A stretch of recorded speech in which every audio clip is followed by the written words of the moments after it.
internet de presse Afrique TV HD ñu del si waat ci plateau bu Midi Keng ñama leen ko junjee woon ca ndoxteel ba ganu bés bi la ñuy daal di dalal Ndeye Sow Leila lay wuyoo coordonnatrice du Front de résistance contre les dérives et abus du régime de Diomaye. Madame Sow ñu ngi lay nuyu di la wax dal ak jàmm. maa ngi leen di fay nuyu. Kakura mais Kakura gars yi dañuy laaj sa tur nee nañ Kakura du tur. Kakura du tur ne leen Koura Ka.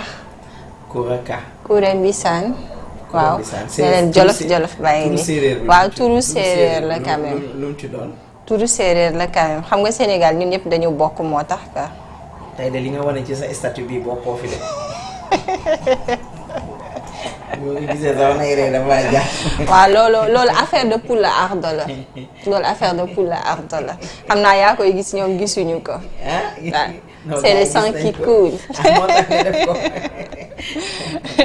maa ngi lay nuyu di nuyu sa téléspectateurs yi di nuyu monsieur Diack Abdoulaye. monsieur Diack c'est un plaisir comme d'habitude. yoo xam nga boo ma invité rek. su ma ñëw rek xamal ne. dëgg la kii la parce que franchement on a besoin de cette jeunesse là. voilà yu mel ni yéen. nga xam ne ñi ngi fii ñi ngi liggéey ñi ngi montrer le bon chemin à d'autres jeunes comme vous. di nuyu sa caméraman yeeg ñëpp. di ñaan yàlla ñu def fi wax fi lu am solo. ñu bañ fee wax lu ñuy xeebee te lu ñu fi wax rek loo xam ne. nit gis na ci boppam te muy lu ko naqari ñu koy jégalu parce que du suñu volonté. du suñu coobare loolu taxu ñoo jóg. voilà. merci beaucoup en tout cas le plaisir est toujours partagé parce que tamit nañu ko wax woo nit ki yomb na lool waaye mu jóg wuy si la lu jafe la ndax xam nañ ni jamono ji yitte yi bari na xat-xat yi bari na mais da ngeen di bàyyi seen yitte itamit ngir mën a ñëw addu sénégalais yi dégg leen waaye itamit nañuy rappeler que ni rek wax ñu déglu la doonut loo xamante ne ni lu yomb la waaye daf ci baax saa su ne itamit ñuy weccoo li nga xamante ne rek moom mooy les questions yi xal le Sénégal alors Abdoulaye xanaa ma bàyyi la rek nga dëgmal. jërëjëf Koura ci présentation bu am solo bi ñu ngi koy jaajëfal bu baax a baax sunu gan Ndeye Sow Leila lay wuyoo bokk ci opposition bi débat bi dañ koy fas yéene doole rek ak kenn koo xamante ni si yéen la bokk même bu fekkee ne sunu naataangoo sax ci yéen la bokk muy Madiambal Diagne ni ngi tey jii liñ ko waroon a àtte foofu noonu ca diwaanu Paris maanaam war a sëgg ci ay mbiram ndax dañ ko extradé mu ñëw Sénégal wala déet mais finalement lu ñu gis mooy que ni dañuy dool di renvoyer audience bi ba le 3 février mu mel ne rek chambre d'accusation bu justice bu Versailles bu tribunal bu Versailles dafay demander des compléments d'information ci justice bu Sénégal naka nga jàngatee mbir bi nga xamante ni moom moo dox ci diggante Madiambal Diagne ak la justice sénégalaise.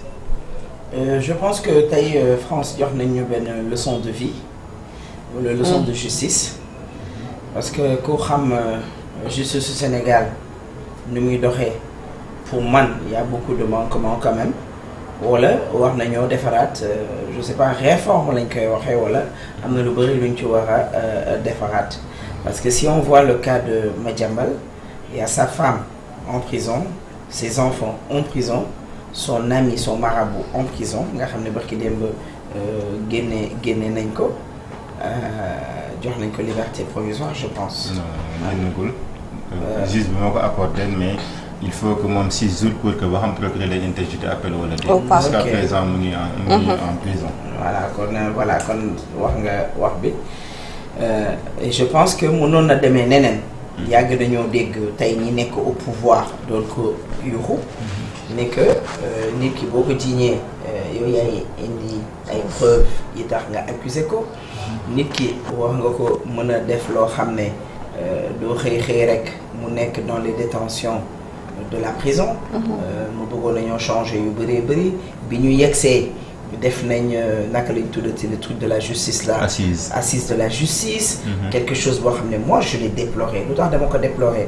parce que je peux pas comprendre tu prends des ex-dollars des ex-prisonniers excusez-moi le terme des ex-prisonniers nga teg leen en France procureur bi leen àtte wala juge bi leen àtte woon lu ne mënoon na fa xew xëy na nag ñun sénégalais yàlla daf ñu may ñu civilisé quand même mais am na dëkk yoo xam ne bu fa amoon kata lay doon leneen lay doon. fi ñu mujjee le président est toujours ci boppu justice bi bien vrai que man je me trouve awma ci benn problème que mu génn fa ak mu bañ fa génn voilà parce que je pense que même s'il sort de ce conseil là il aura toujours le dernier mot. Ah oui, il aura toujours le dernier mot même bu fa nekkul il aura toujours le dernier mot kon gisuma lu war a tax mu. dama jàpp ne justice française bi lu ñu def leçon la. waaw c'est une leçon. est-ce que jàpp ni itam ingérence dafa am quelque part dans la mesure où. bu nekkante ne ni par exemple dañ koy yoonu dëkkam daf ko soxla.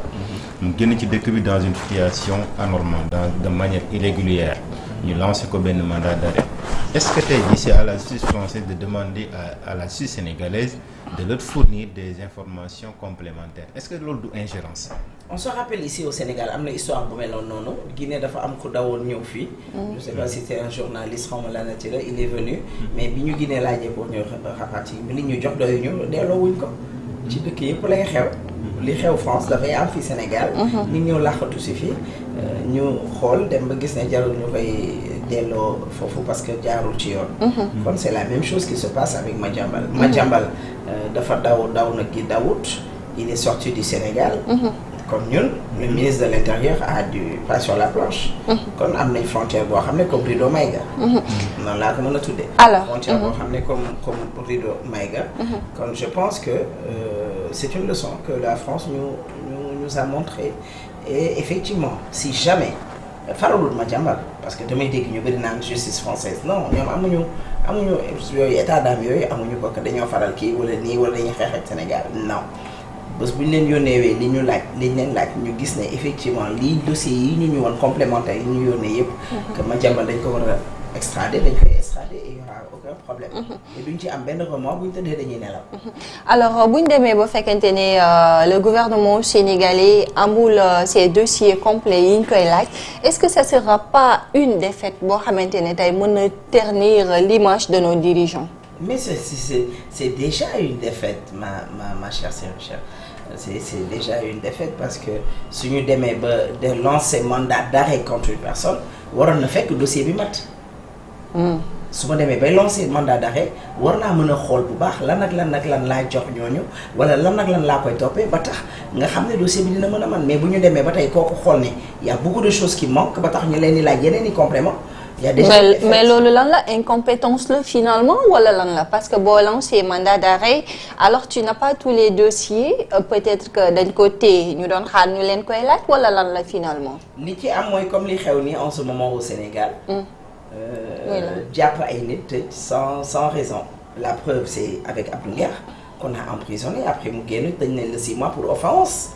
à chef de l'État alors que ñi nga xam ne ñoom lañ ko jàppandoo woon ñooñu dañoo ñibbi seen i kër te même problème nañ leen jàppandoo woon kon je pense que c'est ku mel ni Badara Gadiaga c'est un des responsables de Pastef qui dit que Ousmane Sonko est le client. Vous m'excuserez encore que Adji Sarr est une prostituée que Ndeye Khady est une proxénète et il dit sosal nag justice parce que dafa ne justice du Sénégal juge ba moo àttee wax loolu. alors que du dëgg juge bi àtteewul waxul loolu te ça se passe pas comme ça et mais on l'a pas emprisonné Badara Gadiaga la ñu emprisonné et ainsi de suite suñ ci lim fii ba suba du jeex alors que ces dossiers là si c'était en France ça a jamais allé se passer comme ça. ñuy des ci affaire kii bi ñu des. wax nii ça ne date pas d'aujourd'hui c'est-à-dire lii ngay wax nii dafa amoon Sénégal amati. peut-être dafa nekk une suite logique comme ni nga ko waxee mais par exemple bu fekkee ci affaire Madiambal Diagne yow ñëpp xam nañ ne pôle judiciaire financier dafa nekk mbir boo xamante ni kuréel goo xamante ni taj nañ ko Sénégal depuis 2004 bien que en 2024 lañ door a gis muy def liggéey bi nga xamante ni moo taxoon ñu teg ko est-ce que tey jii justice bu France war naa mën a pôle judiciaire français ne ko pôle judiciaire financier ne ko jox ñu élément bi sinon duñ la jox kale est-ce que loolu ingérence c'est ça ma question. Man, je suis d'accord avec toi. Je te l'accorde, dama la koy accepter. Le fait que li ngay wax ne du guléet. mais ñi fi ne tey bi ñuy jël réew mi dañoo dénoncer ne loolu baaxut. lii ñuy defee réew mi baaxut man bien vrai que li nga wax ni d'accord ma ci ne loolu musul am li fi am moom musul am pour la première fois dans l'histoire politique du Sénégal. et l'histoire voilà parce que ñooñu ñu doon jàpp dañoo defoon jàpp ñu woon ku deful woon. bi ñu leen di tëj c'était une association de malfaiteurs qui était là au Sénégal di toj di taal sa kër di taal sama kër di taal sama oto di taal sa oto di taal ay Auchan di taal ay nangam di taal ay nangam on a une opposition respectueuse boo xam ne defaguñu loolu te ñaanuñu yàlla def ko di taal ay këru jàmbur di def ay cocktail molotov c'était une association de malfaiteurs ñooñu lañ daan tëj biir kaso ñooñu tey association de malfaiteurs boobu tey ñoom ñoo nee nañ dañoo tuubay ba jël réew mi nag loolu ñu doon dénoncer soi-disant ñoom ci loolu la ñu nekk. président l'actuel président lan lañ ko tëjee woon kaso. lu mu waxoon magistrat yi la waxoon lan. da ngeen a bëgg a jël Ousmane Sonko. lan la tweeté. pour un poste bu mu tuddee woon la clochardisation de la justice. waaw loolu lañ ko tëjee pendant 11 mois. waaw gis nañ fi koo xamante lan la non attends tu penses que ça c'est pas un délit. non xam nga da nga ne da ngay wax ci mbir fait. da nga ne non moom laa c'est un délit ou c'est pas un délit. man pour man c'est pas un délit. wax ko pour man c'est pas un wax ko délit fi. pour man c'est pas un délit. waaw wax ko fii. keneen ba jox la keneen boo xam ne emoji. en fait emoji la def. waaw ci loolu lañ ko jëlee. lan la def parce que emoji. emoji mooy lan.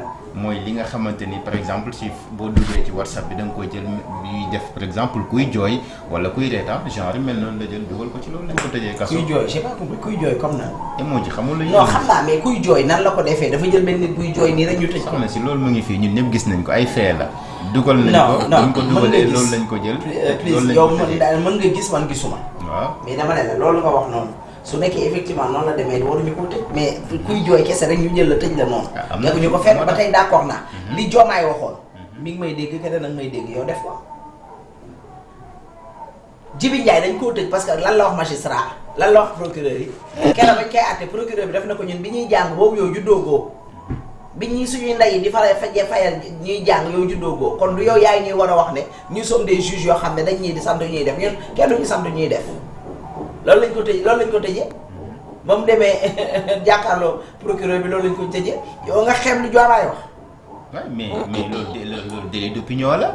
parce que il a délit parlé d'opinion nga ne magistrat bi yéen Macky Sall moo leen jabal pour ngeen daggate jël Ousmane Sonko rey ko daggate ko togg ko jox ko mu lekk. mais alhamdulilah de Sow. loolu yëpp amatu fi cette fois-ci parce que opposition moo doon wax loolu ci jamono jooju alors que tey gis nañ opposition jëlul tey ñoom bi ñu ñëwee lan ay kàddu yu ñagas wala yu respectueux di ko teg ci offense au chef de l'État. dañ ne dañuy dindi article 80 ana article 80 boobu dañu cee dolli ne offense au premier ministre alors que à chaque fois que tu vas devant le procureur mu dindi loolu sànni teg fee. devant le juge mu sànni ko teg ko fële kon il joue avec la vie des gens quoi avec l'honneur des gens quoi dañoo dem ba léegi kaso safatuñu xaw bu njëkk ba sax nit ñi am na lu ñuy tiit mais da nga dem ba yow ñu dugal la kaso ñu génne des fois sax da ngay julli di ñaan pour ñu dugal la kaso. yéen seen problème yëpp kaso la te gis nañu opposition bi jamono jooju noonu bu daan comme question elle est pertinente elle est intéressante parce que effectivement buñ nekkee ñoom biñ fi nekkee lii moo fi amoon d'accord naa ma bañ a weranteeg yow ci amoon na fekk amu fi d'accord naa amoon na fi mais ñoom dañ ne woon bu ñu ñëwee dañuy dindi article 80 dañ ne woon lii am nii ñoom bu ñu ñëwee duñ ko doxal te ils font pire. Mais attendons les conclusions des non, assises. je dis même pas le dossier de Madiambal. Non, des gens qui sont en prison. On va prendre la femme de Madiambal. Pourquoi? Elle est malade. On dit que Farba Ngom est malade. Ñu ne tey bu nekkee pôle judiciaire de la jàpp mën nga jël sa xaalis nga teg Madiambal jël caution teg ñu ne ko duñu jël caution bi Tahirou Sarr teg caution ñu ne duñu jël caution bi mais quand même. lan la cautionné xaalis la cautionné wala immobilier la cautionné wala ay wala foncier la cautionné parce que caution itam loi bi daf ko encadré. man avocat yi ma dégg ñu wax. la mu cautionné dañ koo war a jël. et puis vous dites que ni. koo xam ne il est même pas avocat de Madiambal. il n'est pas politique il n'est rien du tout c'est un avocat c'est un juriste bi ma ko laajee daf ma ne dañ ko war a jël lépp lu mënti cautionné dañ ko war a jël. d'accord mais vous dites que jabaru Madiambal dafa feebar Farba dafa feebar mais donc lan mooy importance su pavillon spécial. non mais c'est pour des gens yoo xam ne dañuy jëflante. mës nga dem pavillon spécial. c'est des gens yoo xamante ne mës nga dem dañuy pavillon spécial. waaw. ah man de dem naa fa mais loolu prison la. mais évidemment Ndeye Sow mu deful dara est-ce que dinañ ko yóbbu pavillon spécial. souhaité wuñ la ko non attends yaa ngi accuser ay nit. tu n'as pas de preuve. non j'accuse personne non faut pas être désolé parce que non faut pas être désolé parce que ne wax naa la ko nee naa la des gens yoo xamante ne ñi ngi jëflante ak yoon jamono jile ñu teg leen loxo ñu ne yóbbu nañ leen pavillon spécial dañ lay jël yow mi nga xam ne supposé wuñ que ni da nga def. voilà dara ñu yóbbu la foofu. tu as refait les dire. waaw c'est parce que dégluwoo ma woon ca njëlbeen. ñooñu dañoo def ils ont rien fait. dañ leen a jiiñagum en je sais pas du tout c'est des présumés. non tu n'as pas dit ça yow tamit. waaw d'accord nañu avancé nañu avancé yaa leen di jugé de dugg. non ce sont des gens yoo xam ne Sénégal il faut qu'on fasse ça faire la part des choses xam naa ne da nga juum. journaliste nga jàng nga xam nga. jàngoo mais heureusement que vous êtes là. mais dama ne la Sénégal mais aussi c'est bien. waxuma la man mais yow aussi ngay jàngal Sénégalais yi ne leen. ki joxe caution ça ne fi comme Wally Seck li mu def ça ne signifie pas que Wally Seck a volé une voiture wala il a vendu une voiture volée. dafa joxe caution. pour mën a xaar ba jugement ba jot. moo tax ñu tuddee ko consignation. voilà mais Sénégalais yu bëri. ni ñu koy waxee wala ils disent ça à leur guise. que ce sont des gens yoo xam ne ils ont payé moo tax ñu ñibbi.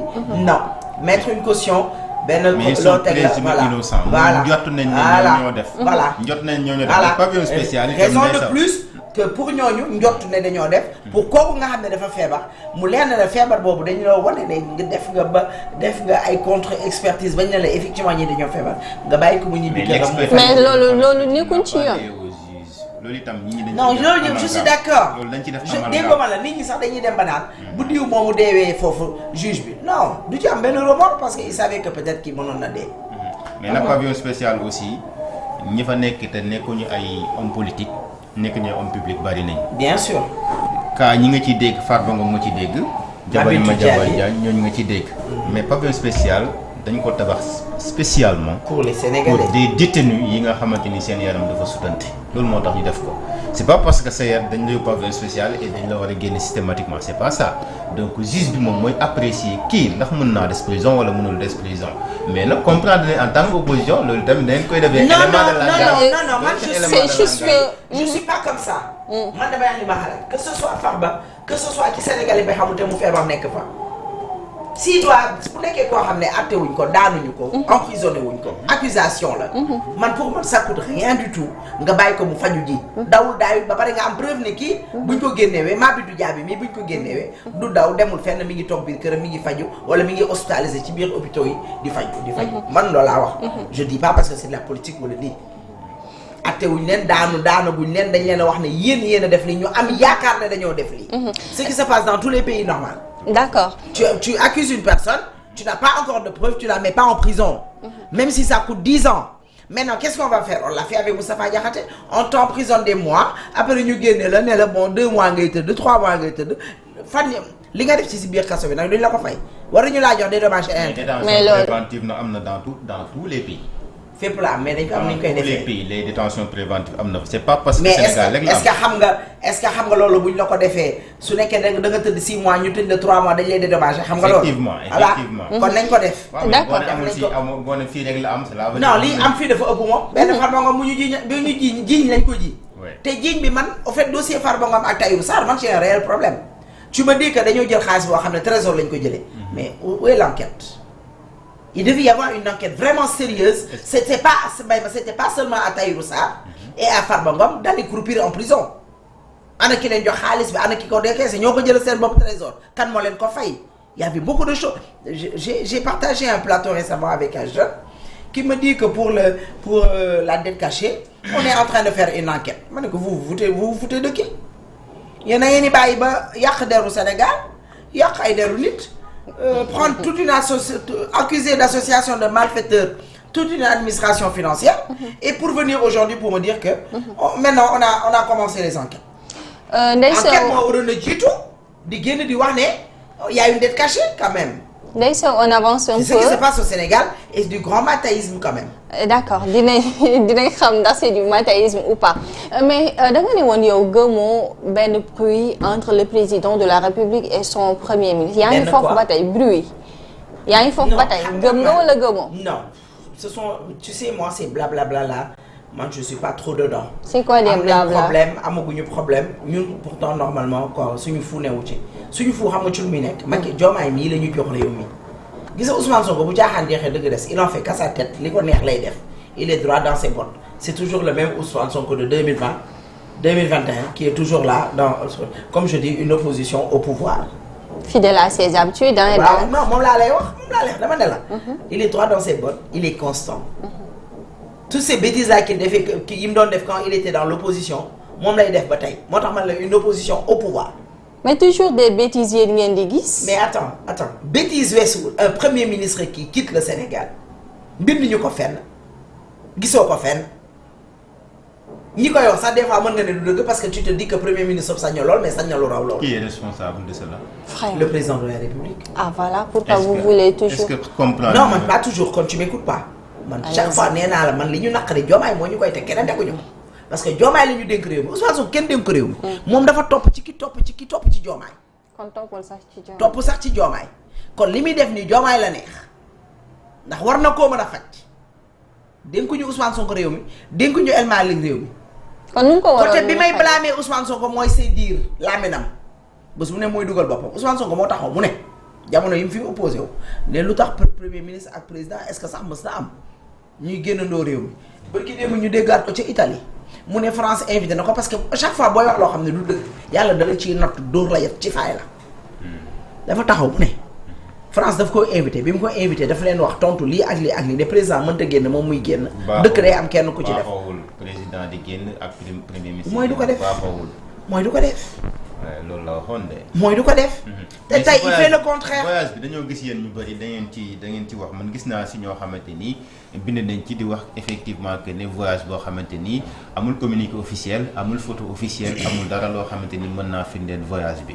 alors te au début gis nañ ci ab coow loo xamante ni gis nañ ko ci maanaam gis nañ ñu bëri dañoo jàpp ne Madiambal moom moo leen ko yëgal parce que Madiambal moom moo ci defoon ab tweet wax ni jël na vol jet privé tel le départ et tout alors tey ji bu fekkee dañoo desaat ci voyage bi est-ce que nekkul voyage d'affaires leneen lu mën a doon nga ne njiitu réew bi nga jàpp ne moom mooy responsable et le gouvernement dans tout ça parce que nous avons un porte-parole du gouvernement koo xamante ni il doit communiquer sur l'agenda du président de la République et l'agenda du premier ministre mais ñoom bu ñu génneel communiquer est-ce que le président est fautif.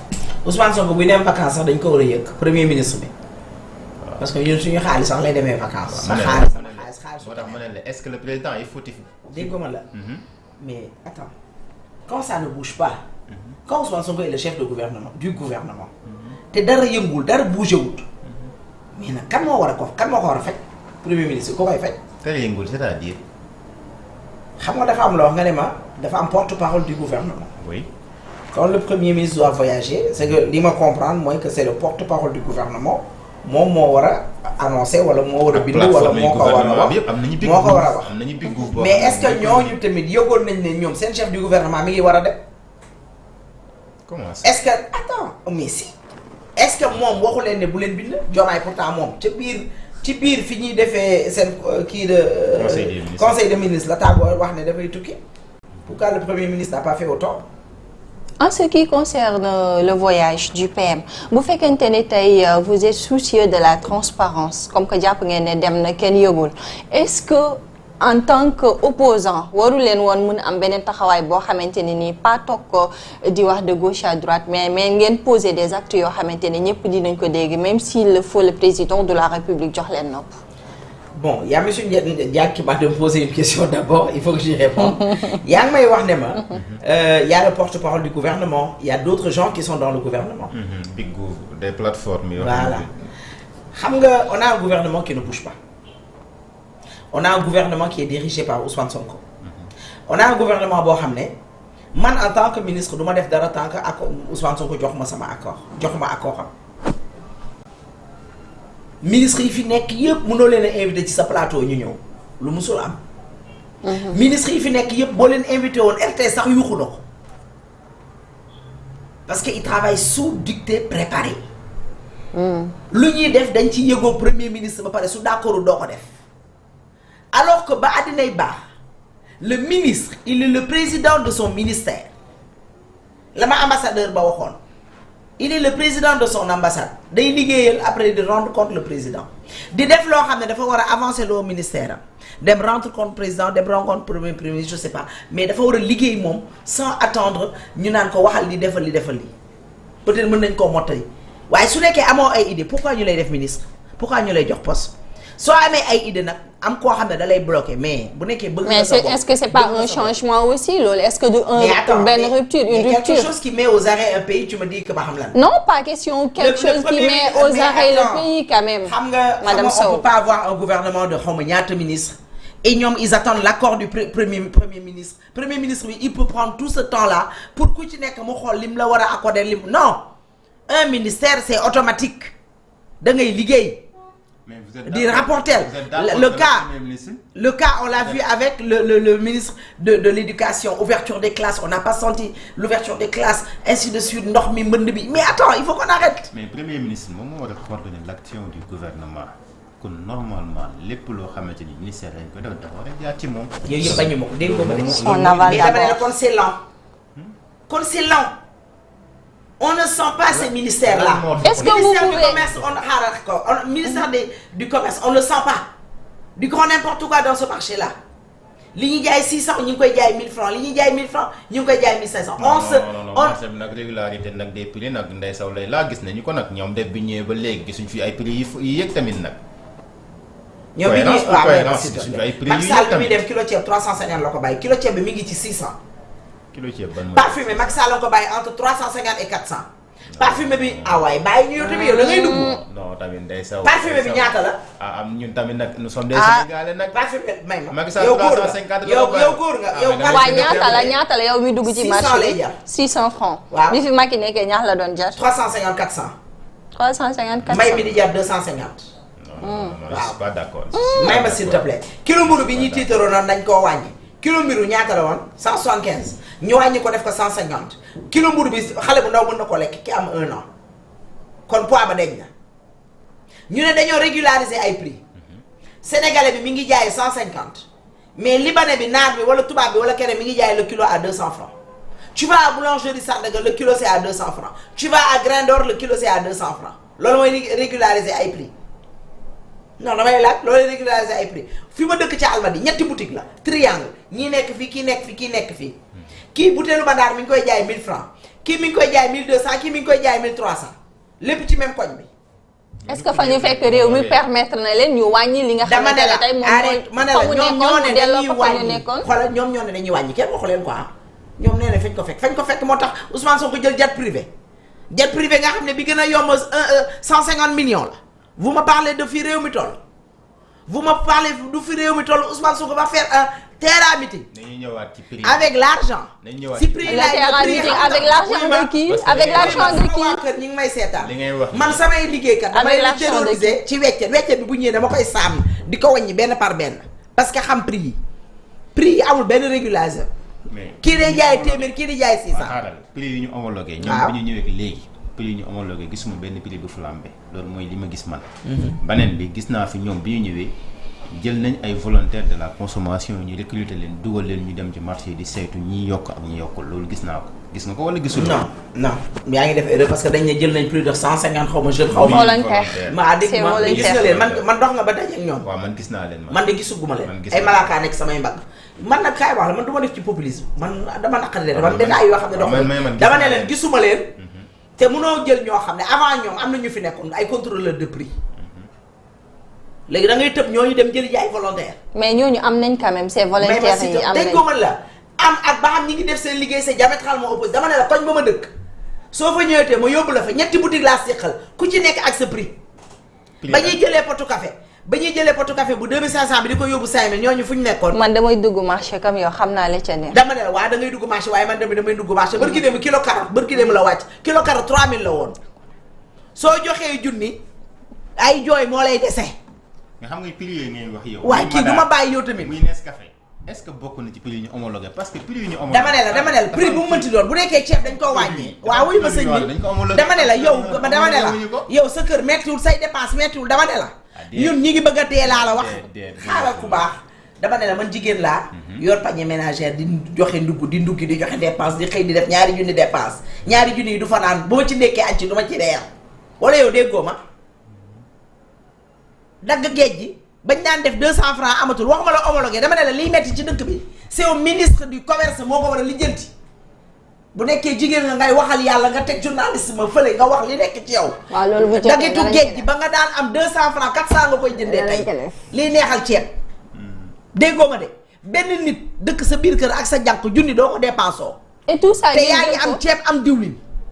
prix yi du question lu ñu homologué dañ ne ministre du commerce dañ ne nguur bi dañ ñoo war a dimbale ñun jigéen ñi dañ ñoo war a dimbale ñun père de famille ba bu ñu amee suñu junni ñu mën cee lekk ba suur buñ ko yemale rek ci kilo ceeb diwlin meew bi fu mu toll est-ce que ñu ngi jaay meew de qualité est-ce que ñu ngi xool ne meew bi qualité la te léeg-léeg nga dugg ci biti mu jaay la meew nga xam ne meew bi baaxul est-ce que ñu ngi koy contrôler. yow sa kër dafa neex. ndax yow sa kër dafa neex lii sama rôle ci man ci loolu. mooy lii ma toog di def.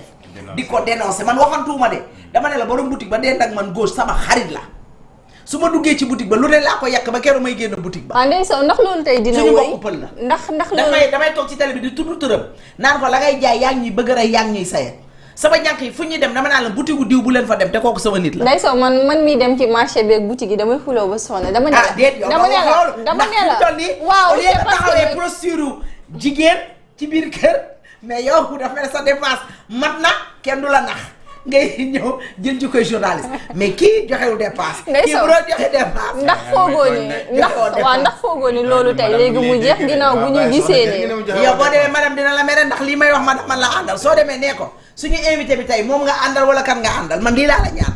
soo demee laaj ko dama ne ndax loolu tey foogoo ni dina jeex bu ñu gisee ne nee nañ ministre du commerce rejoindre na la coalition Diomaye alors que Ousmane Sonko ma nga ca patt ga mu nekkoon ba tey. xam ngeen nu ma leen di yëgal.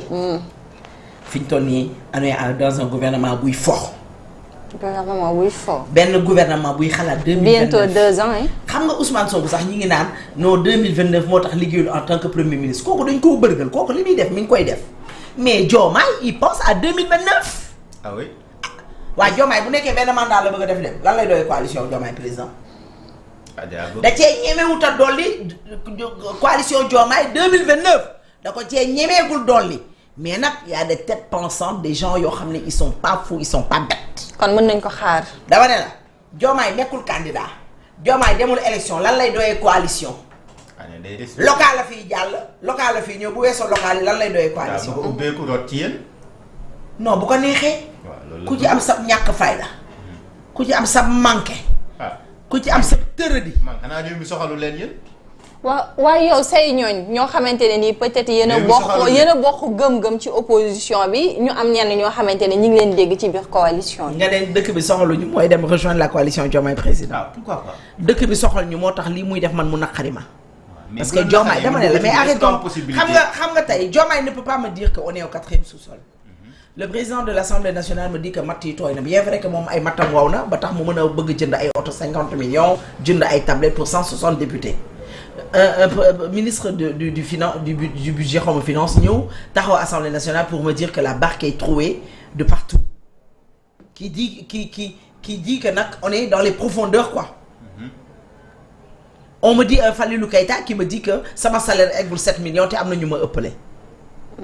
Un gouvernement qui me dit de serrer ma ceinture alors que ces gars-là nous insultent en roulant dans des bagnoles de 100 millions, de 90 millions, en habitant dans des appartements de 400 millions. Et c'est ces gens-là qui me disent de serrer la ceinture. Ce sont ces gens-là qui viennent m'insulter. Et c'est ces gens-là aujourd'hui yi taxaw di xëccoo pour 2029 au lieu ñu liggéey nga liggéey ba 2029 que nga am coalition Diomaye tey bu liggéeyoon que mu am coalition que mu bañ am coalition si bu satisfaire Sénégalais reconduire ko.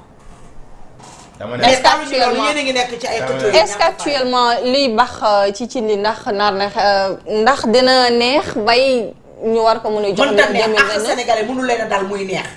balaa may dee waa Pastef di ñu bëgg a rey naan yéen a fi teg Diomaye 54% yi fi teg Diomaye yéen tuuti ngeen ci biir 54% yi. Sénégalais yi nga xam ne da ngeen leen a nax waxoo leen dëgg dig leen loo xam ne doo leen ko def dig leen ko criminalisation góor jigéen yàq fi deeru son excellence de président Macky Sall yàq fi ay deeru góor sosal ay góor fenal ay góor ñooñu tey ñoo leen voté loon gëm leen voté leen. mais nag nañu nangu que ni mbir mi doorul tay rek de Ndeye Sow bi ngeen ñëwee la ngeen waxante woon ak ñoom respecté woo leen ko te la ngeen waxante woon ak ñoom mooy li ngeen waxante ak ñun sénégalais yi man mi voté wul ak yow. teewul jox leen assemblée avec 130 députés.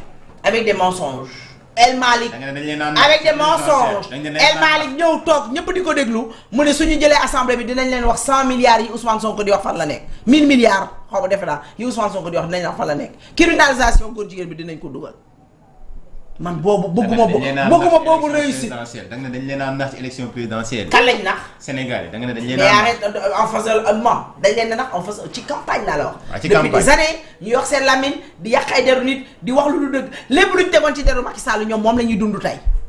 comme lan. Barthélémy Diaz loolu lan lañ ci waxoon ci Macky Sall ne moom la bëgg a def tëj beeg tijji bi lan lañ ci waxoon ci deru Macky Sall ak yeneen ak yeneen ak yeneen. Ils se sont jamais battus parce que la vie est chère. Parce que la vie n'était pas chère au temps de son excellence le président Macky Sall. Ils se sont jamais battus parce que diwlin dafa cher wala lii dafa cher.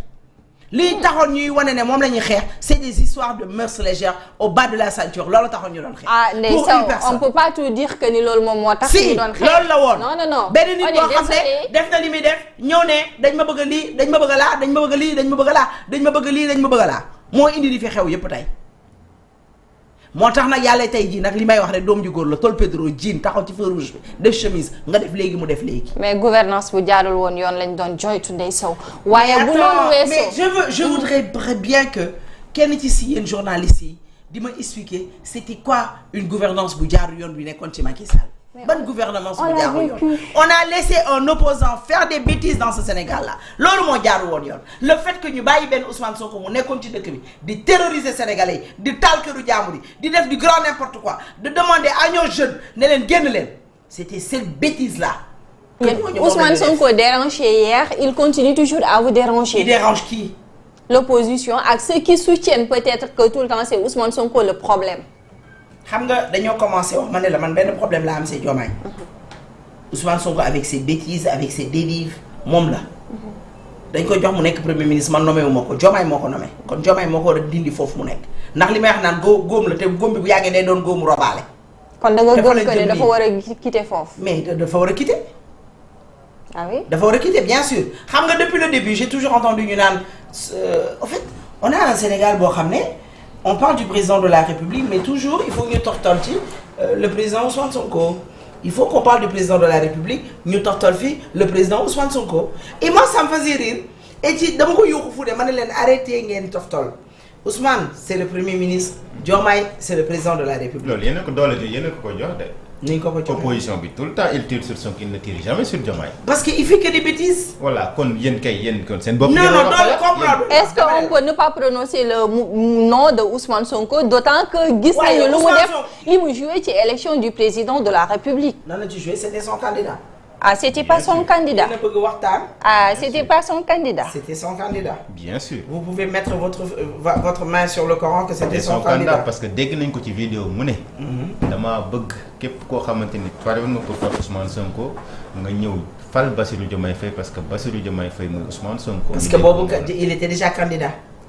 bi muy wax loolu il était déjà candidat. may ma c'est lui qui a désigné Bassirou Diomaye Faye. ah waaye tamit xanaa da ngeen a déggul vidéo mbërki dem bi viral bi nee na il n'a jamais moom ñoom faluñu Sonko parce que falu Diomaye déggoo li mu wax. ku wax loolu.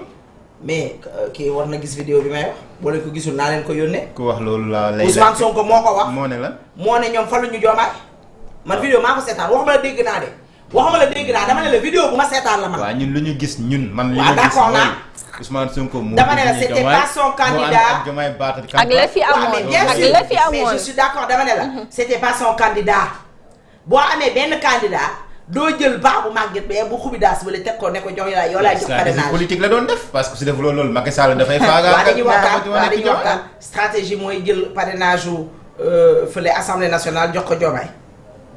non parrainage astafurlah jox ko paa bi nu mu tudd. le vieux Habib Sy. jël beneen parrainage jox ko Cheikh Tidiane Dièye. c'est ça. parce que xam nga ne Pastef ñoom parrainage nu la te Pastef parce que déggoon non tëna leen xam nga lu tax tëna leen. tëna leen ndax deuxième tour la Diomaye amee parrainage. bien sûr deuxième tour la jàllee parrainage. ah waaw mais jàll parrainage deuxième tour ñëw gagné élection premier tour. bu ma fait il a battu campagne avec lui je suis entièrement d'accord. dama ne la avant tout. borom bët bu rëy bi borom mbaar bi moo far Diomaye déjà moo ko fal. waaye yàlla wàccul jox nguur Diomaye nag. waaye am na ci loxo comme koy jaarale. am na fa mu ko jaarale joxe nguur dafa am fu mu koy jaarale. bon léegi kon yow en tant que citoyen sénégalais. li nga bëgg mooy Diomaye di bañ a dox ci waawu sénégalais di dox ci waawu Sonko. j'ai pas dit ça. On n'a pas dit ça. parce que boo leen ma sot sotoo. On n'a pas dit ça. sot sotoo wuñ la. sot sotoo wuñu la waaye dañu lay wax. teg ko ci ay fait. dañ koy teg ci ay fait. Ousmane Sonko moo fal Diomaye. kon ça signifie que Diomaye doit accepter toutes les caprices et les bêtises de Ousmane Sonko. On n'a pas dit ça. On a été très clair. On a été très clair. am nañu dégluwante li ma lay wax ay faits la. te mu ngi fii les faits sont têtus. moom le président himself. wax na ko ginnaaw ba mu doon def bi muy fait de 100 jours mi assemblée palais de la République jàkkaarloo taskatu xabaar yi. on lui a entendu mu ne. ki nga xamante ni 10 ans yaa ngi wër pour def ko président ci 10 jours mu def le président de la République kooku il faut que ñu nangul ko mu ne dayoom la posture am la moom moo wax loolu moom le président de la République. et ñun ñëpp Sénégalais nangu nañ ne Ousmane Sonko moom moo wàcc battre campagne ne Sonko mooy Diomaye moo Sonko ñu àndoon ak moom ñu ñëw ànd ak Diomaye ñi nga xam ne ñoom ñoo nekkoon ci derrière Ousmane Sonko ñëw rangé wu derrière Diomaye ba tey Diomaye nekk président de la République gagné avec 54%.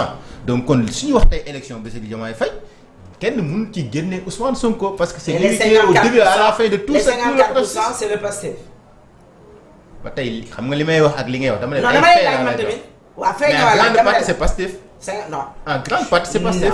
quand dafa am parti bu boobu ñi nekkoon ci pouvoir bi jamono jooju. ils ont voté Diomaye sans pourtant être Pastef ils sont même pas sympathisants. waxuma kenn voté dama ne en grande partie c'est Pastef. sa gis-gis sa choix la. mais man en tant que man Ndeye Sow man may wax c'est pas Ousmane Sonko moo indi Diomaye ci nguur gi c'était pas son candidat ànd nañ battre campagne ñoom ñoo yàgg di ànd.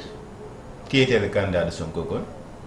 ñaar ñi mu désigné woon ñaar pa bi nga xam ne peut-être nee nañ dafa waroon def 6 mois jox ko te boobu bi Diomaye sax a tane kooku ndax bu fa demoon bi laay dina. waaw kon Diomaye ku ko kii woon moom. non man Diomaye xam nga man j'ai pas à défendre Diomaye. man sama fu nekkul ci Diomaye damay wax ci moom parce que c'est le président de la République. ma bëgg mu jël réew mi teg ko ci yoon. ñu bàyyi seen ay ak seen foy yi ñuy def. parce que Sénégal du jouer. yoo amoo double nationalité yoo amoo passeport 10 ans man aw ma ko. xam nga kon ñun Sénégal la ñuy toog. fii la ñu am ñun suñu Sénégal moo tax ñuy wax. waxuñu pour rek waxu politique. dañuy wax parce que ñu sommes des citoyens sénégalais avant tout. man Diomaye problème bi ma njëkk a am ak moom comment il a fait pour être candidat comment il a signé fan la candidature am jaar déjà xam nga kon man mu nekk président mu doon président man sama fu newu ci. toujours yi ñu ngi remettre en question loolu. waaw parce que effectivement c'est une très bonne question. parce que dafa am lu ci lëndëm. lu lëndëm man leeruma ba tey. bu boobaa lan mooy responsabilité ki nga xam ne da nga ko bëgg muy Macky Sall. Macky Sall léegi justice bi day def mu teggi. ah on sait pas. non il va c'est pas juste faire ça. une question. il va pas faire ça c'est la candidature à passer ko def ña ko def ñooy adde seen conscience et les années à venir lépp dina leer. mais citoyen sénégalais nga remplir les critères. Diomaye lan moo ko doon empêcher pour mu mën a doon candidat. il était en prison il pouvait pas signer. il pouvait pas. signer. mais lan lañ la wax même boo mënta signer mën nga déléguer de signature. après mu nga doon loolu la yoon wax. loolu la yoon wax xam nga li nga wax nii loolu sa bëgg-bëgg la xëy na. mais kan moo signé Diomaye moo signé wala dafa délégué signature. Diomaye il a délégué de signature. gis leer na la il a délégué parce que leer na la non ñëpp xam nañ ne en prison. non moo tax ma ne la moo tax yaa ngi wax loo xamul. attendez yow leer na la Diomaye dafa délégué signature. waa léegi bu délégué wul signature d'où l'importance de ma question ma ne la donc ani la responsabilité de l'ancien président de la République. si non je suis désolée. L'ancien président il va pas trouver le conseil constitutionnel wala la police wala le truc wala la justice naan leen ni ngeen war a defee seen il était en prison il pouvait pas déléguer sa signature il pouvait pas aussi signer à l'intérieur. Diomaye barki dem recevoir leen. bien sûr. ah kon léegi li Macky Sall doon def kon moom la Diomaye di def. waxuma loolu de. ah si parce que boo nee non recevoir leen. attends recevoir leen. ak wax leen li ñu war a def c'est diamétralement opposé. te boo waxee loolu kon ça signifie que Diomaye mi leen recevoir barki démb am na lu muy wax ak ñoom. loolu dese nañoo leer. waaye bu ñu jógee li may wax man ay fee ci lay wax. non moom la ay fee la journaliste ngay wax ay fee. ah waaw mais tamit xam nga yow journaliste nga ne ma waaw mais déglu ma danga ne ma. moom recevoir oon na leen. man la moom yoonam ne wuti amul lu mu ci wax ku nekk ak sa conscience dañ laa jox yow président pour nga doon. kii ñu jox ko justice kii ñu jox ko palais kii ñu jox ko leneen may ma s'il te plaît président de la République Macky Sall. oui mu ngi doon dox ay tànk jàmm. pour renvoyer les élections. renvoyer non da ko renvoyer sax na. parce que moom moo def lu musta am ci histoire bu Sénégal. oui moo fi renvoyer élection loolu musta am ci histoire politique bu Sénégal. moom def na ko ñaareel bi sa tegu déggoon. non daf ko def s'il te plaît bul tëb dafa renvoyer élection yi wala dafa demander pour mën a renvoyer élection yi. dafa renvoyer élection bi mu ko renvoyer. décret bu convoqué code kii nu ñu koy waxee décret portant convocation xaw ma lan des élections moom la renvoyé mooy élection yi ñu waroon def. d'accord naa moom la ñu renvoyé. d'accord naa bi mu ko renvoyé après qu'est-ce qui s'est passé. assemblée nationale yóbbul ko ba mois de juin xam mois de juillet loolu si le conseil constitutionnel génnee ne élection yi mënuñ ko bu foofu si le conseil constitutionnel fixé élection yi ci mois de mars. je suis d'accord. kon justice amoon na bii fi Macky Sall di nekk. mais déglu ma s'il te plaît. Macky Sall nee nga def na lu mu war a def na lu jaaduwul. lu mësta am ci waaw may ma s'il te plaît li fii moom ñi fi def lu mësta am dans l'histoire politique du Sénégal moom ñi ngi fi ñi jaar ci kaw yi néew pour doon dara loolu mësta am dans l'histoire politique du Sénégal. Wade l'avait dit may ma s'il te plaît Wade l'avait dit Idrissa Seck l'avait dit li am moom en deux vie bii fi ñiy ñëwee ñii di ut réew 2004 moo fa dee woon xale bu góor ba nekkoon université. waaw léegi xaaral bu ñu tëb étape non li mu wax dafa am lu mu wax dama ne la. kon sant yàlla comme que Macky Sall nee nga da doon jalgati ba suñu justice delloo si ko ginnaaw ne ko régleel du nii ba tey d'accord naa. kon xam nga ne kon la ma la wax dikkaat na nee naa la c'était pas à Macky Sall de dire que la candidature de Diomaye ne va pas passer wala ne devrait pas passer. Yéen tamit du moom kii moom la ma wax ana Macky Sall loolu laa wax. mais c'est parce que dañ fi waxoon ay délégation de signature et autres mais day sow dama ne la yow moo tax ba da nga ne délégation je te l'accorde am nga droit mais man nga xam naa ne du loolu. alors loolu bu weesoo Sonko dem na voyage amul man na problème moom dama ko am te bëgg naa Diomaye expliquer ma comment il a fait pour passer. Ousmane Sonko dem na voyage nee na ñibbisi na dem si guddi avant muy ñibbisi nee nañ dana dem assemblée nationale. que mijote cette assemblée nationale. j'ai pas compris nee na ñibbisi na. ñibbisi na voyage bu mu demoon. Ousmane Sonko jugee na Abu Dhabi d'après certaines informations. mu fas yéene Abu Dhabi la demoon. d'après certaines informations. tu as vu des images. j'ai bien dit d'après certaines informations. non dama gis image moo dama ne la le plus important mooy que ni nga déglu question bi ma wax la li ma la bëgg a wax nga tontu mooy que ni dana dem ci assemblée nationale que mijote l'assemblée nationale bu fekkente ne ñun ñëpp xam nañ ne il a la majorité là-bas. bon je sais pas trop hein. xam nga on peut pas être dans voilà je peux pas faire une devinette pour xam Ousmane Sonko lan lañ koy doyee assemblée ak lan la fiy defee ji. les choses seront là et vendredi inchallah dinañ xam. question d'actualité moo ko daan yóbbu assemblée nationale. je pense moom sax bu njëkk ba moom moo amoon bi mu ñëwee am na lu mu promettoon ne du gëj assemblée nationale mais apparemment on a vu que à chaque fois qu'il était à l'assemblée nationale c'était pour tëkku pour menacer pour wax ne on doit raser les murs. alors que ndeysaan moom fu mu waxee ñun war nañoo mën a naaw wàcc yéeg asamaan ñëwaat Ousmane Sonko ñëw na assemblée nationale ne nañu dissoudre plutôt pas dissoudre nañu annuler li ñu leen defaloon kii bi ñu leen defaloon nu mu tuddati amnistie bi loi d'amnistie bi au même moment où Ousmane Sonko ñu demandé à que dañuy bëgguñu loi d'amnistie bi au même moment il avait def benn non-lieu. Lui et pour le président de la République. oui. ku def non-lieu. Ousmane Sonko bi muy wax ne dafa nañu kii affaire yëgoo non-lieu Ousmane Sonko bi lu mu am. mais loolu justice la du Ousmane Sonko. mais bu ko déposé wuloon dina ko la bu ko soxla woon dina ko am. déposé la. non non-lieu da ngay ñëw rek taxaw dina defal la non-lieu. ah bien sûr. loolu prérogative non c'est grave non bul def amalgame loolu prérogative bu tribunal la. tribunal ñoom ñooy xool dossier addu ci dossier bi xool ba xam dossier bi est-ce que am na importance pour ñu topp dossier bi am déet bu fekkee ne amul ñu def dossier bi classé ko. keroog ba muy wax assemblée nationale. journaliste nga yëgoo man ma yëgal la keroog ba muy wax assemblée nationale. ne dañuy dindi loi d'amnistie bi. boobu moom mi ngi yor non-lieu am boog ci gën a gàttal. non-lieu bi ñoom bi ñu ñëwee toog même pas 3 mois non-lieu bi am na. waa léegi non-lieu bi xam nga aussi waa dégg nga xaaral s'il te plaît. non-lieu bi nan nga koy amee. yow nga taxaw ne nit ñi loi d'amnistie dañ koy dindi. te nga yor sa non-lieu bi lan lañ ko joxee non-lieu ci lan la. ci lan lañ ko joxe. non-lieu bi c'est affaire Adji Sarr la. ça n'a rien à voir ak lële. d'accord léegi nag may ma s'il te plaît. ça n'a rien à voir ak lële waaw may ma dama ne la affaire Adji Sarr bi. oui amul non-lieu. dama bëgg nga déglu ma affaire Adji Sarr bi amul non-lieu loi d'amnistie bi yóbbaale wu ko. non-lieu bi fan la. xaw ma fan la mais dama la bëgg a wax dossier Adji Sarr. est-ce que lire nga. waa déglu ma please ku baax gis naa ko dañoo juum sax ci datam bi defal ko 75 te 74 sax ma gis ko nga ne man nga koy laaj gis naa ko yow bu nekkee gis nga ko. gis nga heure bi dama ne la du dossier Adji Sarr. Adji Sarr waaw may ma s'il te plaît dossier Adji Sarr amul non-lieu munul ne dossier Adji Sarr xam nga fan lañ toll fi ñu toll nii viol bañ ko jiiñoon viol ba ko Adji Sarr jiiñoon ci loolu lañ toll ñan ñoo ci toll. dossier Adji Sarr. waay. kii bi da koo tëbal nu mu tuddati affaire am bi mu amoon am na àtte bu ñu ko àttewoon derrière lui loolu dafa tëbal jugement bi ñu ko defaloon moom Adji Sarr corrupteur de la jeunesse bi. corruption de la jeunesse bi. ko mooy corrupteur de la jeunesse c'est quelqu'un qui corrompt des jeunes. loolu bu tëb may ma s'il te plaît. loolu bu tëbee corrupteur de la jeunesse boobu bu tëbee dañuy toll ba tey nii ci viol lañ toll léegi. ni ñu tollee ci viol. justice la ñuy wax yow li ngay commentaire nii décision. dama ne la non-lieu.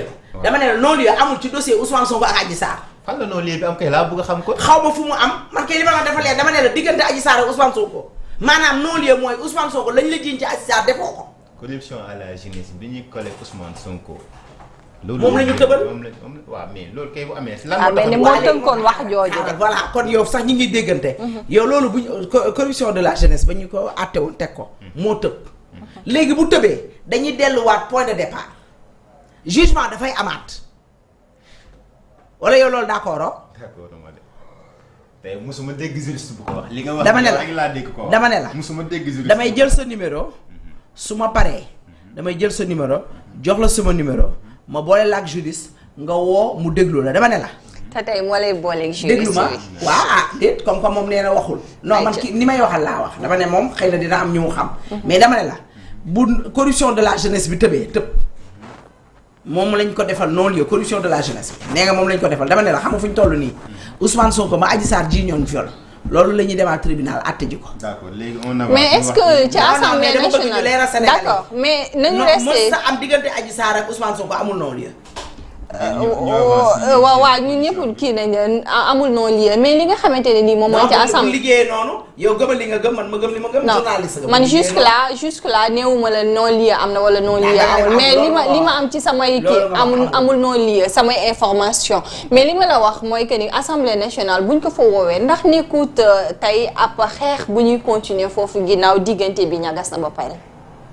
bon je sais pas pourquoi le président de l'Assemblée nationale woo ko pour mu ñëw assemblée mais nañ ko déglu rek na dem déglu yàggatul kañ la vendredi ginnaaw suba wala ginnaaw suba yàggatul. bu ñëwee dinañ xam exactement et je pense que c'est quelque chose de logique et de normal que le premier ministre aille à l'Assemblée nationale parce que déjà gëjoon na fa. promettoon nañu ne moom dootul gëj Assemblée nationale chaque 1 mois 2 mois dina fa ñëw respecté wul parole am boobu et je pense qu'il y a beaucoup de non-dits on verra comme il a la majorité à l'Assemblée nationale. xëy na moom li mu fa bëgg yëpp incha allahu rabbi dina fa am mais daal xam naa ne on devait pas avoir une assemblée nationale parce que moom waxoon nañu ko nee nañu woon ki nga xam ne moo yor réew mi warta mën a am majorité je pense que monsieur le journaliste dina ma ko accepter moom waxoon nañu ne boo ma juumee tamit journaliste yéen di ngeen xamoon lu ma xamul waxoon nañu ne état ki nga xam ne moo yor gouvernement bi waroo koo jox majorité à l'Assemblée nationale loolu la ñu diggoon xaw ma nag lu xew ba tey ñoom ñu nangoo am majorité ba à l'Assemblée nationale. yéen leen xañoon ne duñu gouverner da ngeen leen di lancer ay motion de censure kay Abdou mooy dégg nga ni dès demi. non dañuy lancer motion de censure. xam nga moo tax xam nga loolu xam nga aussi su nekkee da ngay jël réew. wala ngay ut réew te xamoo réew ni muy doxee jarul ñu la ko jox te moo leen dal nii motion de censure mais da nga koy assumer rek. nit mënuñoo dëkk ci motion de censure xam nga tamit ay la yowén dafay am am na loo xam te bu ko Abdou Mbow bëggoon a def te man ma nekk fa ma xam ne lii lii ma Abdou Mbow bëgg a def même si je suis de l'opposition du ma ko accepter. ma lii la li ma la doon wax sànq le 27 janvier 2025 le juge d'instruction du premier cabinet a rendu une ordonnance constatant l'extinction de l'action publique à l'encontre de Ousmane Sonko et Bassirou Diomaye Faye mettant ainsi fin à une procédure judiciaire longuement et hautement médiatisée. C'est ça le non-lieu. Ousmane Sonko et Bassirou Diomaye Faye blanchis par la justice, un non-lieu total prononcé pour cause d'amnistie. féete na boor. nga fekk si ma ci li ma la wax. li ma la fekk si. non waaye yow tamit nag loi d'amnistie bi yóbbaalewul dossier Adji Sarr. ah d'accord. non bul d'accord parce que lii dama ne bëgg ñu avancer. non du ñu avancer du ñu avancer. il faut sénégalais mu leer ci ñoom. dossier Adji Sarr ma waxaat ko ci kaw moo dossier Mame Mbaye Niang bokkul ci loi d'amnistie bi. Diomaye tey bu ñu doon blanchir Ousmane Sonko ci dossier Adji Sarr yoonu Diomaye newu ca parce que Diomaye demul Sweet Beauté kon li ngay wax ni tu me rejoins kon tey yow bu nekkee ñoom dañ leen a génne ci loi d'amnistie bi moom mu taxaw biir assemblée nationale ne man amnistie bi day tëb xanaa kon lii ñu ko defal moom it da doon tëb ànd ak moom man de moo ma jaaxal. léegi yéen seen opposition bi dama bëgg ñu taxaw si tuuti. parce que man li ma gis ci opposition bi mooy opposition boo xamante ni bi pluraliste la ñu gis. parce que gis nañ opposition boo xamante ni ñenn ñi bokkuñ ak ñenn ñi gis-gis mais dañu fi dégg kenn koo xamante ni peut-être ci opposition bi la nekk am na lu doon incarné ci opposition muy Barthélémy Dias. mu taxaw wax fi mu ne dafay taxawal benn front bu yaatu boo xamante ni société civile bi nañ ci bokk waaye tamit ñu bëri ci opposition bi dinañ ci bokk ndax yéen dem leen seet si leen est-ce que bu leen seet see pare ngeen pour def benn front bu mag ngir jàkkaarloo ak le régime en place. non xam nga man awma problème mu kii d'accord na ak man kii d'accord ak man c'est normal c'est pas parce qu'on est dans l'opposition qu'on va faire du affairisme quand même.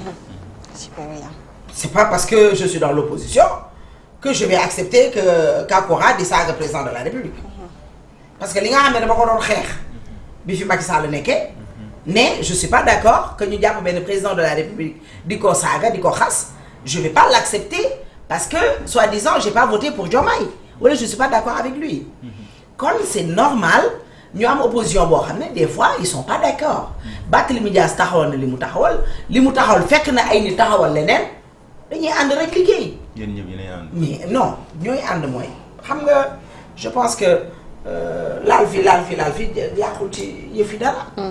ñambas yàqul da koy gën a safal rek.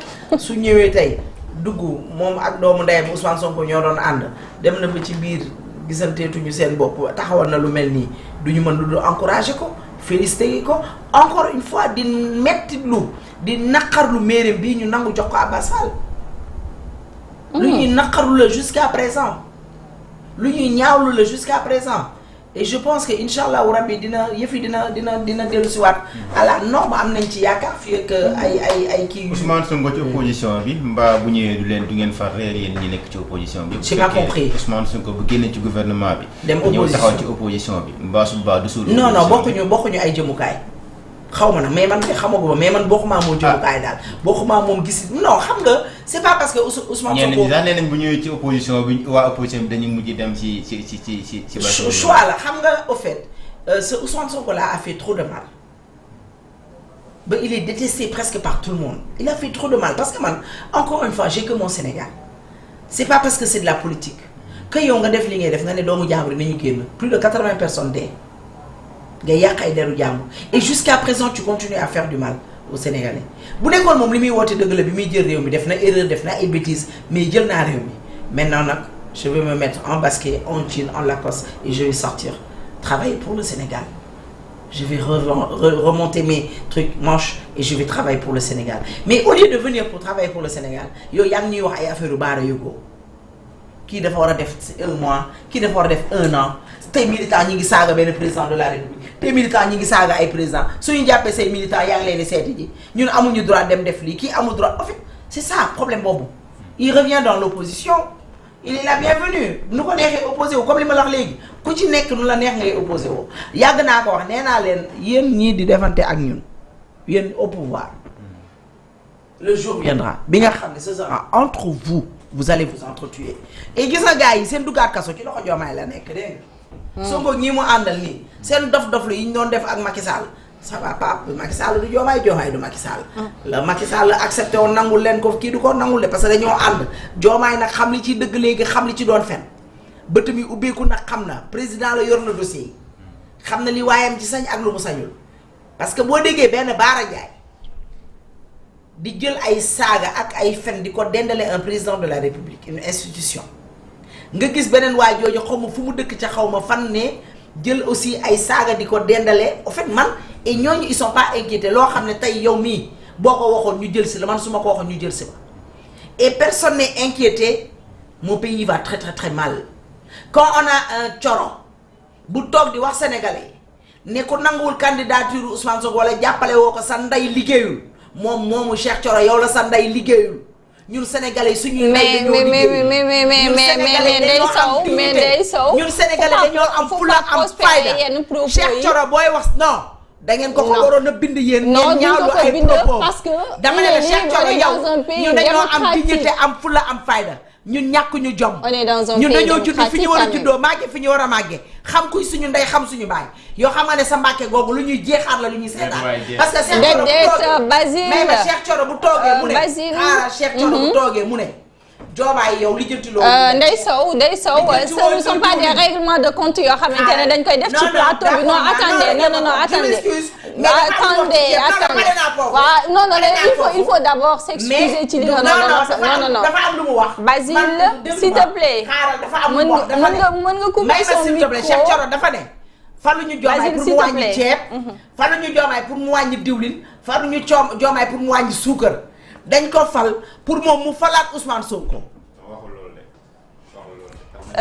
madame Ndeye Sow en fait du plateau boo xamante ne nii ce sont des règlements de compte lañ fi lijjante en fait. may ma nga ne lu mu wax xaaruma si Diomaye. wàññi diwlin mu wàññil ma diwlin. wàññi ceeb xaaruma si moom mu wàññil ma ceeb. waa léegi yow. mais xaar si moom en 2020. mais am na ci droit am na ci droit non.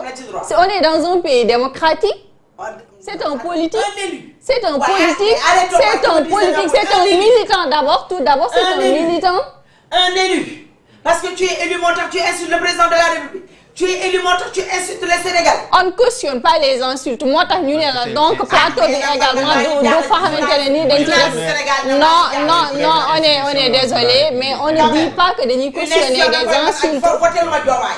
doo leen mës a dégg ma dépassé Diomaye ma xas ko. mais il faut parce que loolu nangu ma ko woon pour Macky Sall ma ko nangu Diomaye. mais madame Sow il faut que ñuy jéem a defaraat wax ji wala ñuy defaraat les débats nekkut loo xamante ne des plateaux yoo xamante ne dañuy ñëw di def tonn sa barse wala lu la métti woon démb tey nga ñëw tontu ko fa. C'est un militant du parti Pastef il a peut-être la liberté de s'exprimer ainsi mais kenn du cautionner également li nga xamante ne nii moom mooy des insultes on est vraiment désolé.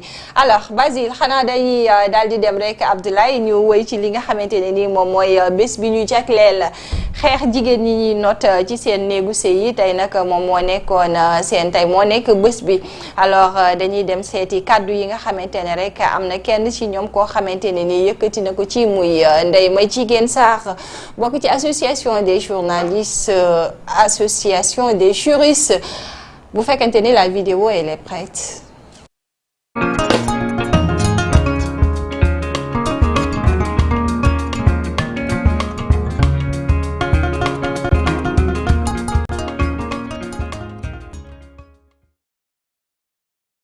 maa ngi tudd Ndeye Madjiguène Sarr madame Bakhoum nekk juriste bokk ci association des juristes sénégalais fale ci askan wi beneen bi aussi booy xool da ngay gis ne ñun si suñu xayma dañ gis ne 60% ñi ñëw ci suñu boutique de droit yëpp wala violence moom moo leen di andi donc loolu day wane ampleur bi nga xam ne métital yooyu am na ko ci suñu biir askan te mu nekk nag loo xam ne tey ñun ñoo ko war a xeex nan la ñu koy xeexee mooy sensibiliser askan wi nan la ñu koy xeexee mooy xamal askan wi ne leen violence yi kat mi ngi fi te kenn waru ko nëppal kenn waru ko nës-nësal kenn warul beddi kenn warul boddi ki nga xam ne dafay dund violence ndax jigéen ñi seetlu nañ ne ñëppay dund violence naam mais jigéen ñi ak xale jigéen ñi niñ koy dundee wax dëgg yàlla jéggi na dayoo alors déjà défi yi dafa bari parce que déjà am na li ñuy wax peur de dénoncer loolu daf fi ne dañu ragal dénoncer déjà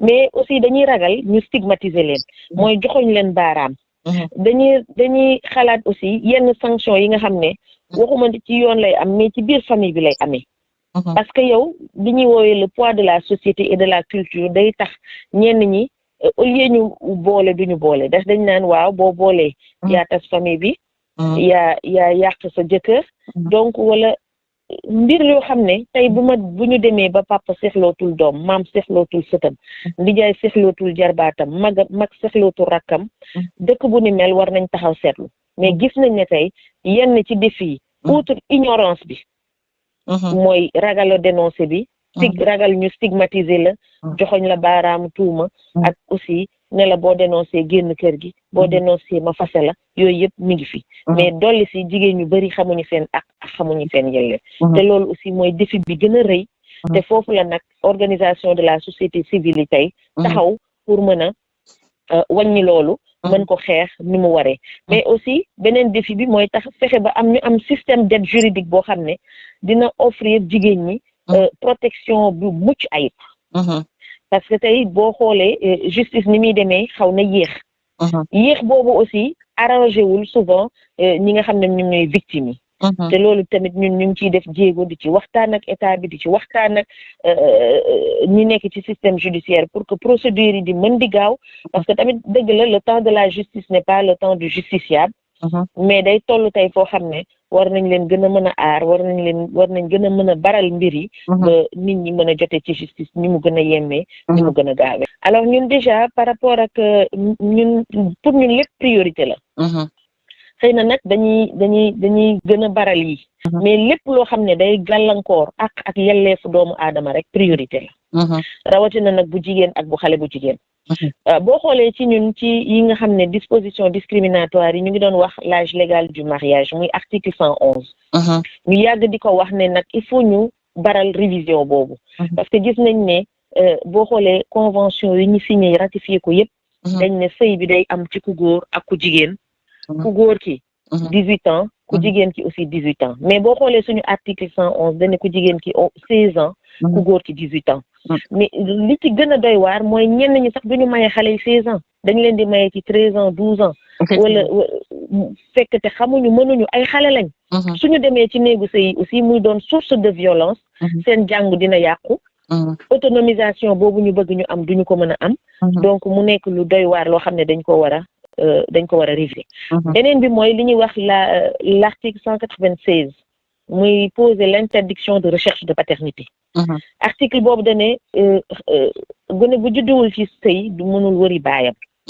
tey di nga fiancé woog nit ki ngeen war a sëy mu sekk ak yow ëmb jóge ci ñu ne la mënoo koo forcer benn yoon ne ko moo jur sa doom li mu mën rek mooy bu test ADN bi positivé ñu ne ko na dundal xale boobu mais xale boobu mën na du am turu baayam ci këyitam donc loolu aussi xëy na naam bu ñu sensibiliser jigéen ñëpp dinañ xam ne ñoom buñ mën nañ déclarer seen doom xale bi am këyit ci nu mu yembee mais tey socialement parlant aussi neexul ñu xam ne kii wajur ñu ne ko déedéet teguñ ko benn sanction teguñu ko dara moom na def li ka saf wala moom heure bu ko neexee rek mu ñëw reconnaître ci doomam donc loolu aussi ci xeetu discrimination yi la beneen bi mooy article 277 bi nga xam ne dañ ne puissance paternelle ni ñu ko bindee nee nañ papa ak yaay koy exercer mais boo xoolee dans les faits papa ji moo yor pouvoir boobu yëpp et souvent da ngay gis góor ñoo xam ne xamuñu seen li ñuy wax seen liñ leen cëral ndax ñu ne la yow yaay chef de famille responsabilité la du privilège mais li ñu gis nag mooy ñenn góor ñi dañ koy utiliser jàppee ko au lieu de responsabilité jàppee ko privilège ba di ci nootee jigéen ñi ndax da ngay war a voyager ñu ne la da ngay am autorisation du père nga ñëw di ko wax mu ne la duma la signer wala bu ma la signalee sax da ngay tekki wala sa doom day tekki wala sa doom feebar war a voyager ñu ne la autorisation papa ji pour mu génn mu di la dawlo donc muy situation yoo xam ne ñun ci boutique de droit yi dañ koy dund et à chaque fois on est obligé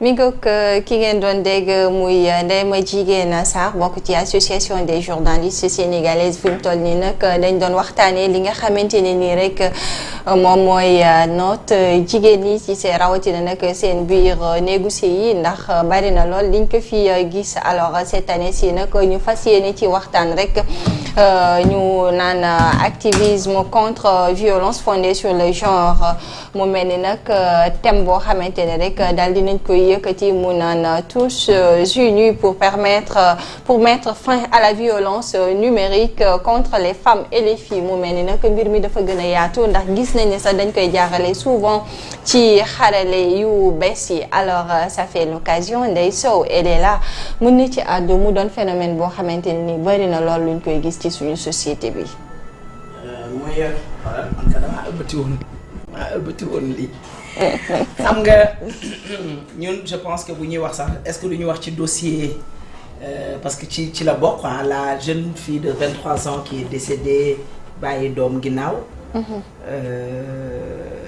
ñii ne dafa dee ci cardiaque man nag li ma wax keroog laay waxaat man yaayam lay blâmer je blâme sa maman parce que bu nekkee da nga am juróomi doom yu dee cas Cora nga am juróomi doom yu dee ndax cardiaque sa benn doom bii nga am mu am cardiaque mu nekk xale bu ndaw doo ko mayee wala boo koy dugal nga xam ca la nga koy dugal ndax cardiaque dañ ne boo amee bànneex mu daaneel la soo amee naqar mu daaneel la rawatina nag ab xale nga jël ko dugal ko ci kër famille kon man déjà damay condamné yaay ji fermement ndax bu nekkee yàlla def na su juróomi doom dëgg la yàllaay rayee yàllaay jël waaye nag sabablu dafay am ak toppatoo ba ay la yéwén day am waaye nga jël xale bu ndaw parce que xale bi bu nekkee doomam bi am na 4 ans parce que je pense dañ ne xale bi am na doom ji am na 4 ans ou 3 ans elle a 23 ans kon bi ñu koy may soit elle avait 19 ans wala elle avait 20 ans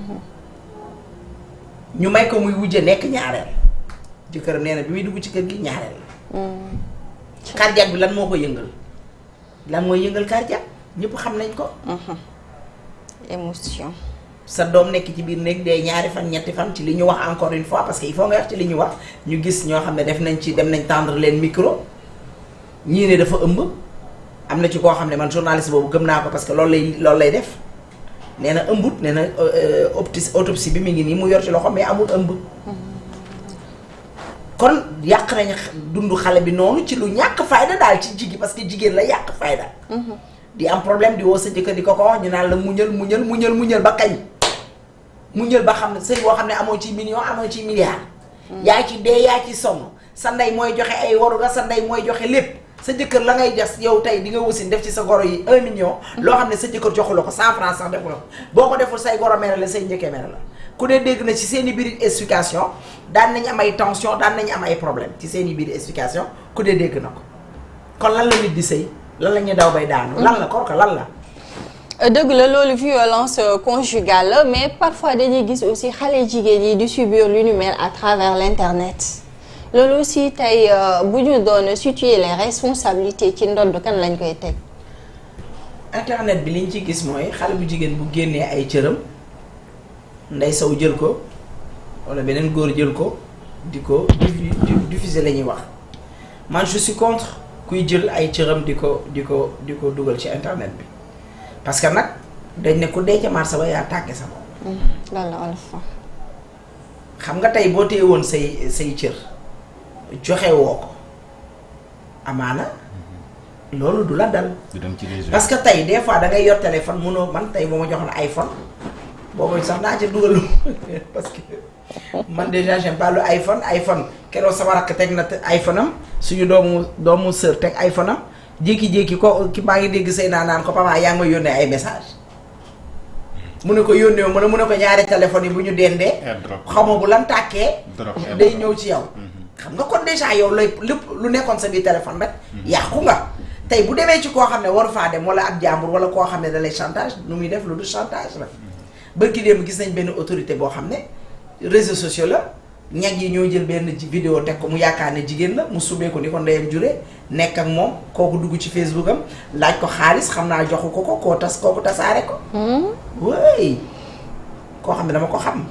ah oui oui tasaare ko ndax lan nga yor say jabar yor say doom nga dem ci ay Facebook ba ay nit di la piéger li kooku def baaxul mais yaa tooñ sa bopp ndax booy doxaan war nga dem doxaan feneen fu dul ci réseaux sociaux ci Facebook dëgg loolu dëgg surtout koo xamul ana yow ana man dox daje mosoo leen ne gisante kon yow yaa tendre la perche encore une fois aussi góor ñun seeni jigéen lañ seeni sœur lañ seeni yaay lañ on est appelé à être de maman demain ki def loolu xëy na def na erreur li mu def xëy na du coobareem yow li nga mënoon mooy boo gisee vidéo yooyu nga jël ko woo ko yedd ko jox ko suturaal ko mais nag yow au contraire yaa ngi ci ut ay vues yaa ngi ci ut xaalis boobu est-ce que dina la lew nga yàq deru nit mais bu ñu demee ci wàllum yoon ndax néewaluñ doole lii di jigéen ndax ak yelleefam ñu ngi koy respecté fii ci Sénégal non man bi ma gën a metti mooy damay jël image yu Kakura man jigéen maa koy def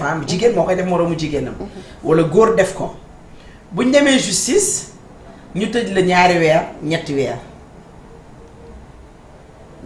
wala ñetti weer gis naa ko jigéen kuñ ko def ay jigéen ñoo ko def ci groupe dafa rëcc dugal ko ci groupe bi daal koy supprimer nekk moroomu jigéenam yooyu jël nañ ko mu yóbbu leen ci yoon bi mu leen yóbboo ci yoon ñooñu ay 3 mois lañ la tëj ay 4 mois man loolu am naa benn organisation bu tudd Dérive dans les réseaux sociaux mi ngi fii ci sama kii noonu lañ ko tuddee les réseaux sociaux.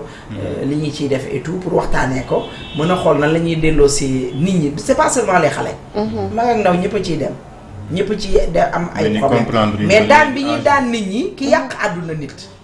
kooku elle est appelée à avoir des enfants à avoir des sët kooku nga ñëw yàq àddunaam noonu ci sa bànneexu bopp pour nuire ko. daan dafa woyof ba pare yow tu le dis danga naan kii sama wujju la damay génnee ay taatam wala kii sama noon la wala nab naa ko nobbu ma damay génnee ay taatam parce que xam naa ne su ma demee du ma tëdd lu bëri kaso. daan bi dafa ndaw. mais ñu koy def di chantage aussi am na ñeneen ñoo xam dañ la ci chantage pour mën di tëdd ak yow à tout le temps moo tax ñu bari dañuy préférer garder léeg-léeg ñu yónnee lu ko soit ñu laaj la ci xaalis wala ñu imposer la as nga dem fekk leen. lii am na tôt ou tard vidéo bi day génn nga dem plainte benn yoon.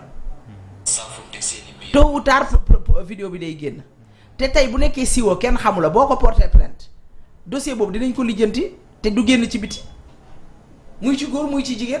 da ngay dégg rek ñu ne diw mi kat def nañ ko lii wala wax nañ ko lii wala génne nañ ko kii su nekkee am na koo xam ne sa copain la woon da ngeen doon génn sa copine la woon da ngeen doon génn mu wala da ngeen doon maraanante wala yéen a xam li ngeen doon def ba mu am tey say naka lañ koy waxee le motif demal porter plainte ça te coûte rien du tout même bu nekkee siiw nga demal porter ko plainte parce que amul droit def loolu mais même boo ko porter plainte encore une fois dama ne les gens font du manichéisme dans ça parce que xam nañ ne 2 mois lañ leen di tëj 3 mois mais boo leen leeroon dañ leen tëj 2 ans bu la leeroon ne 1 an di nga ko perte ci sa vie je pense que balaa nga koy def di nga ko xoolaat mais bien sûr ñun dañuy xeex pour loolu bizarrement waxtaan bi dafa am mais ñun suñuy pare naa la woon am nañ benn kii bu mel noonu les dérives dans les réseaux sociaux là il y a beaucoup de dérives dans les réseaux sociaux et encore une fois daan bi moo baaxul fii li ma wax barki démb ci benn émission jigéen ñi fii góor ñi fii lañ ñu teg te ndeysaan ñun li ñu attan ñoom attanuñ ko ñun ñoo yor kër yi xam nga kii tey maa ngi wax junni ñaari junni boo ko joxee añ rek lay def añ léegi yow d'accord nga waaye moom d'accordul parce que góor la xamul xëy na bokkul ci góor yi jënd benn 10 000 francs rek 10 000 francs ndekkeeg añ te soxlawul ngeen nekk juróomi nit ñetti nit ci biir kër 10 000 francs doyu leen. yaa ngi may tituwaay nag jàkkaarloo mën naan ma xamul nag may tituwaay dëgg nag Ndeye Sow da nga wax émission mi nga waxtu wi jeex na Ndeye Sow ñu bàyyi la nga tàggatoo. non mais dama koy tituwaay parce que boo gisee muy défendre ñun ñu nekk jigéen non ñun li ñu attan benn góor attanu ko ñun ñooy jigéen ñi ñoo yor kër yi jigéen mooy am fukki doom ku ci nekk mu réglé la boo tukkee bàyyi waa ji ak benn doom waa ji day jaaxle boo tukkee bàyyi ko benn doom waa ji day jaaxle waa ji du xam fu muy taxaw. nous sommes braves. suñu tukkee bàyyi la ak benn doom yow chaque jour da ngay waa lu tax lii am so baal leen ma de. wàllu.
yow mi yow de kenn du la may ñaareel yow mi. tàggatoo nga wala tàggatoo. non c'est un plaisir tàggatoo na bu yàgg ki tàggatoo na bu yàgg. mais tàgg kon baax na ñu ngi noddu sax bàyyi ma profité ci rek. merci beaucoup di la jaajëfal bu baax mbégte la woon ak bànneex ñu lay dalal ci plateau bu Midi King ginnaaw waxtaan wu am solo wi nga xamante ne nii sekk nañ ko fi alors Abdoulaye ma bàyyi la nga tàggatoo. man moom suñu waxtaan après plateau bi la parce que li mu wax en direct après laa koy tontu après plateau bi laa koy tontu di ko jaajëfal bu baax a baax. day sawlee laa lay wuyu ñu amoon mbégte kontaan bu baax a baax dalal ko suñu plateau. waxtaan amoon na solo teg na ci xam-xam yi ñu am yaakaar ni itam internet yi doon suivre am nañ ci mbégte bu baax a baax di leen. da ngeen maa soto waaye garaaw. non soto na defuñu la dara. mais maa ngi nuyu sama sœur bi dëkk fii Abi Camara je te fais un coucou bëggoon naa fa jaar nag jël ci traiteur bu mag la nag Abi Camara mi ngi ci kaw fii. publicité da nga koy defal nii waaye danañ la ko nangu rek. waaw mais non dama koy wax léeg-léeg muy wàccee plat yi parce que affaire yi ñu koy defar mu leen di xeeñ. waaw il faut mu wàccee ndekki Abi dellu wàcce dinañ la ko. il faut muy ñëw ci matinale bi émission matinale bi di teg ndekki bi ma lay di dégusté. te pourtant bi ma ko ne fii laay ñëw xam na fii. mu ne ma ci xaw ma kan ngay dem et tout kon Abi del wàccee ndekki yi fii bu ko defee sax ngeen liggéey ensemble ñu xam ne yow traiteur. voilà day ñëw ci matinale bi. très belle chose et bonne chose. merci beaucoup merci pour ce rappel vraiment alors Abdoulaye xanaa dig daje suba ak jàmm incha allah. waaye si kanam tuuti sax am nañu ab entretien spécial boo xamante ni ñu ngi koy def ak ki ñu naan Moustapha Seck ñu gën koo xam ci Seck bu Sonko si kanam tuuti dinañ am ak mu entretien spécial waxtaanee li nga xam ne woon nag actualité politique bi.